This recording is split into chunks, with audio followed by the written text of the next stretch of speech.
નમસ્કાર દર્શક મિત્રો, હોટલાઇન ન્યૂઝમાં આપનું સ્વાગત છે।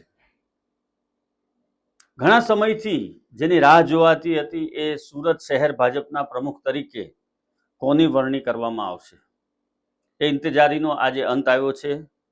આખરે ભાજપના પ્રદેશ મોવડી મંડળે મૂળ સંગઠનના જ માણસ એવા પરેશ પટેલને નિમણૂક કરી છે। આ Paresh Patel the Southern Gujarat chamber of commerce and ઇન્ડસ્ટ્રીના પ્રમુખ પણ રહી ચૂક્યા છે। ત્યારબાદ તેઓ કોર્પોરેટર તરીકે ચૂંટાયા સુરતમાં। હાલમાં તેઓ સિટિંગ કોર્પોરેટર છે અને આગળની ટર્મમાં એટલે કે હાલમાં રાજનભાઈ પટેલ સ્ટેન્ડિંગ કમિટીના ચેરમેન છે, એના પહેલાની ટર્મમાં આ પરેશ પટેલ સ્ટેન્ડિંગ કમિટીના ચેરમેન હતા અને એમણે 2.5 વર્ષ સુધી આ સેવા આપી હતી।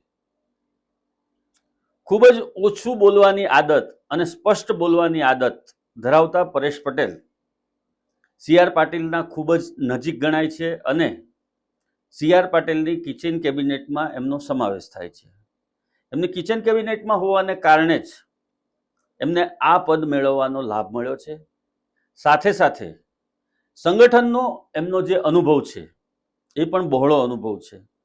પાયાના કાર્યકર તરીકે ભારતીય જનતા પાર્ટી સાથે વર્ષોથી જોડાયેલા અને ત્યારબાદ સુરત મહાનગરપાલિકામાં સ્ટેન્ડિંગ કમિટીના ચેરમેન પદની જવાબદારી સંભાળનારા પરેશ પટેલ હવે સુરત શહેર ભાજપના પ્રમુખ તરીકેની જવાબદારી પણ સંભાળશે। સાથોસાથ તેઓ સુરત શહેરના કોર્પોરેટર તો છે જ, એટલે હવે એમની જવાબદારી વધી છે।